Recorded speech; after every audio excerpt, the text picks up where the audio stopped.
Politique 2012, Christophe Jacubizine, comme chaque jour, on voulait votre décryptage ce matin après ce premier meeting de Nicolas Sarkozy, candidat hier à Annecy. C'est métamorphosé.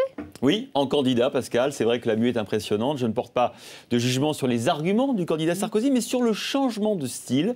Le président, comment dire, se lâche. Il n'a fallu que quelques heures.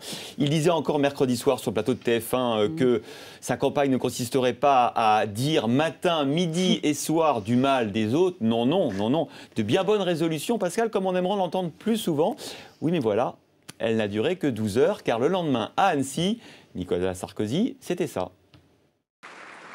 Quand on dit à la presse anglaise qu'on est libéral et quand on vient expliquer aux Français que l'ennemi, c'est la finance, on ment. On ment matin et soir. Ah bah, il est candidat là, hein. Ça y est, c'est fait. Autre caractéristique du candidat Sarkozy, donc hier, son attaque contre les élites. Oui, et c'est sans doute clairement un positionnement pour sa campagne 2012, un positionnement, on peut le dire, populiste, c'est-à-dire contre les élites de toutes sortes. On écoute le président. C'est entre soi, il ne sort que des compromis boiteux et au final, il ne sort que l'immobilisme. Alors ceux qui ont poussé des hurlements, parce que j'avais osé prononcer le mot référendum, à la faute. Il parle évidemment de l'entre-soi des élites, je cite, politiques, économiques, administratives, syndicales. D'ailleurs, on a le droit aussi aux élites médiatiques. C'est de bonne guerre, on est en campagne. C'est un positionnement en tout cas stratégique pour la campagne de Nicolas Sarkozy. Il veut flirter avec le sentiment réel, anti-élite, anti-privilège important dans notre pays pour s'en faire le porte-parole.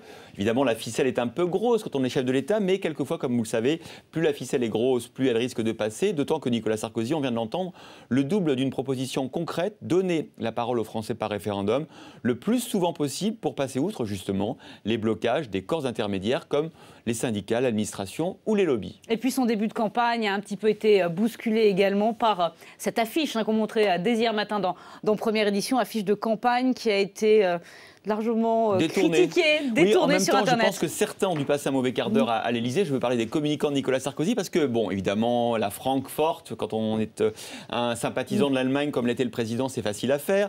On a eu aussi la France forte avec le capitaine Sarkozy, puisqu'il aime se présenter comme un capitaine, avec évidemment le Concordia en fond d'affiches. Évidemment, tout ça, ce sont des détournements d'internautes malveillants, mais il faut dire que l'Élysée en a rajouté, puisqu'on s'est aperçu en décryptant la photo du candidat, en regardant le code informatique de cette mer qui apparaît en fond d'affiche, qu'il s'agit de la mer Égée en Grèce. Du coup, évidemment, la Grèce forte, c'était aussi facile à faire. Mais encore une fois, c'est peut-être une erreur des communicants de l'Élysée. Comme si, en France, on n'avait pas de belles photos de mer, les côtes bretonnes, les côtes normandes, les côtes méditerranéennes. En tout cas, à l'Élysée, ça s'appelle tendre les verges pour se faire battre. Merci Christophe Jacubizine.